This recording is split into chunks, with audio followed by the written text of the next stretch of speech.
Il a fallu 22 morts et une centaine de blessés et 3 semaines pour que les forces de l'ordre rejoignent la génération Z. Le 25 septembre, la jeunesse malgache est descendue dans les rues pour dénoncer les coupures d'eau et de l'électricité qui durent parfois jusqu'à 12 heures par jour.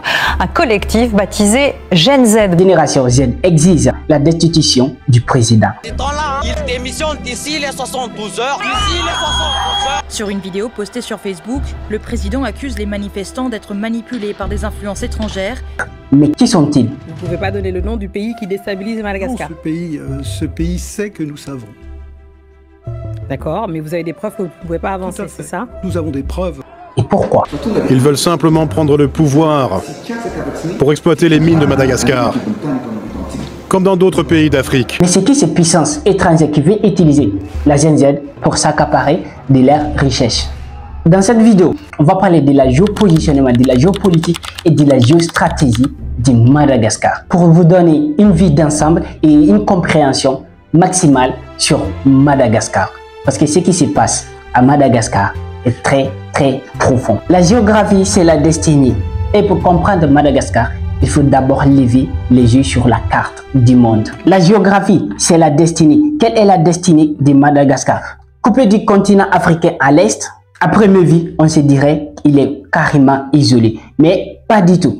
Elle est au cœur du canal de Mozambique, un corridor vital où transitent 30% des trafics maritimes de l'océan Indien. Elle relie l'Afrique à l'Asie et à l'Europe. Depuis le début du bombardement d'Israël sur Gaza et le blocus des Houthis dans la mer Rouge, les navires contournent les détroits de Bab-el-Mandeb pour passer par le canal du Mozambique. Ce couloir est donc une artère du commerce mondial. Qui contrôle le canal Mozambique contrôle une partie du commerce mondial. Rendez-vous compte du positionnement stratégique de Madagascar. À l'ouest, elle fait face aux côtes africaines, Mozambique, Tanzanie, Afrique du Sud. Et à l'est, elle ouvre vers l'Inde, l'Indonésie et la Chine. C'est une plateforme naturelle pour observer, commercer. Et c'est pour cela qu'on a une brassage culturelle, démographique à Madagascar. Non seulement c'est une plateforme pour observer, commercer, mais aussi un couloir pour contrôler. C'est pour cela que toutes les puissances s'y intéressent. Imaginez une base militaire étrangère à Madagascar. Ça serait une tour de contrôle au milieu du commerce mondial. Quand André Rajoelina a dit que la génération Gen Z est influencée par les puissances étrangères, il ne faut pas le prendre à la légère. Mais dans ces océans, il n'y a pas que Madagascar. Il y a aussi les îles éparses.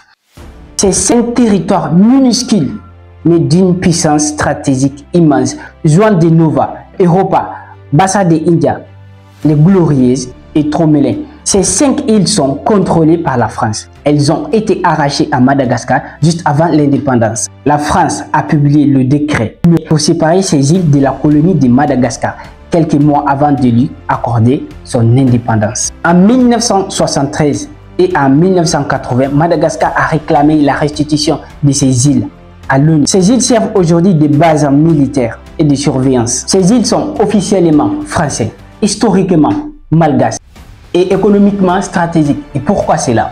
Parce qu'elles regorgent des gaz, du pétrole, des positions géographiques. Sous les eaux du canal, les études de l'Institut géologique estiment jusqu'à 12 milliards de barils de pétrole et 5 milliards de mètres cubes de gaz naturel. Voilà pourquoi la France refuse de céder ces îles. Voilà pourquoi elles sont gardées, patrouillées et classées réserves naturelles. Quand l'Afrique réclame ses terres, on lui parle d'écologie. Et quand elle réclame sa liberté, on lui parle de stabilité.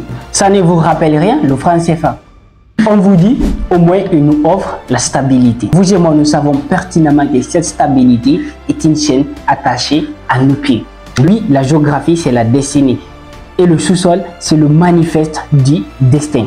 Madagascar repose sur des gisements parmi les plus importants du continent, du nickel, du cobalt, ilménite et titane, graphite, les ressources essentielles pour les batteries et les panneaux solaires, saphir, une pierre précieuse de luxe. Madagascar est le premier exportateur de vanille. 80% de vanille vient du Madagascar. Madagascar, comme de nombreux pays africains, possède des richesses naturelles abondantes.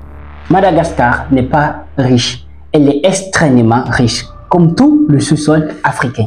Et pourtant, le peuple malgache vit avec au moins des $2 par jour. Comment cela est-il possible? Pas seulement que Madagascar, ça c'est presque tout le continent africain. Cela est possible parce que l'Afrique extrait des matières premières et l'envoie de matières brutes sans le transformer. Et les autres vont partir le transformer et venir le revendre 10 fois, 20 fois plus cher. Sans transformation locale, il n'y aura pas de développement économique ni émancipation sociale. Ce modèle économique n'a rien de nouveau. C'est la prolongation du système colonial. Tant que l'Afrique exporte du brut et importe du produit fini, elle restera dépendante et elle va toujours continuer de tendre la main.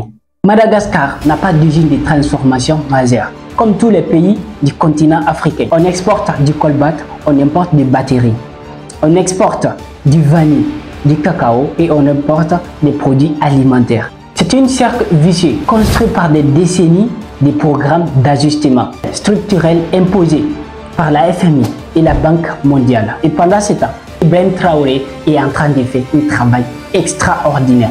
Il a fait son cheval de bataille, la transformation locale, inciter la population à transformer et à consommer local.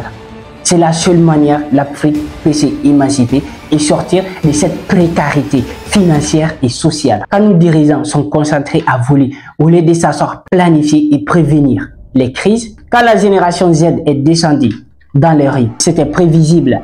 Il n'y a rien d'étonnant là-dedans. Et ça demande du courage. Parce qu'en Afrique, manifester, c'est risquer sa vie. Une manifestation peut se terminer par des tirs et balles réelles.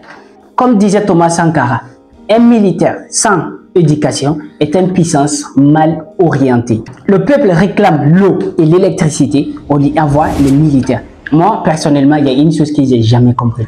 Quand le peuple sort pour réclamer l'amélioration du vie et se plaindre de la vie chère, les militaires qui viennent les battre là, quand il y aura de l'amélioration, ils vont-ils pas profiter? Les enfants vont-ils pas profiter? Quelqu'un qui vient réclamer ton droit à toi et toi tu viens battre.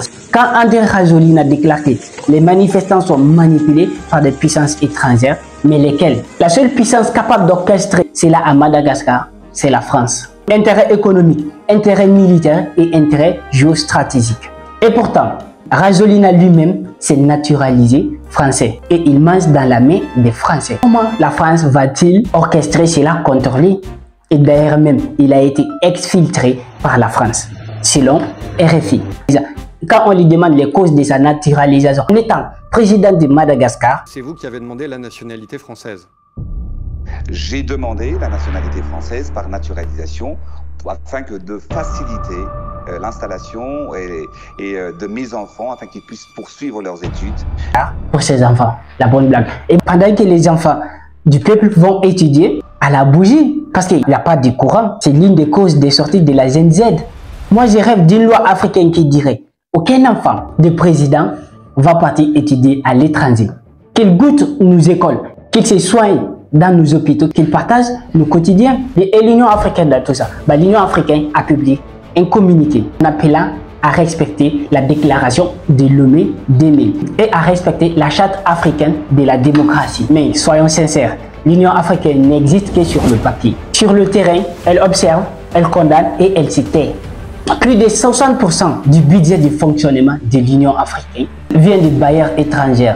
L'Union européenne, la Chine et la Banque mondiale. Même le siège actuel de l'Union africaine a été construit et offert par la Chine, dont la Chine espionnait l'Union africaine. Alors comment l'Union africaine peut défendre la souveraineté qu'on ne finance même pas?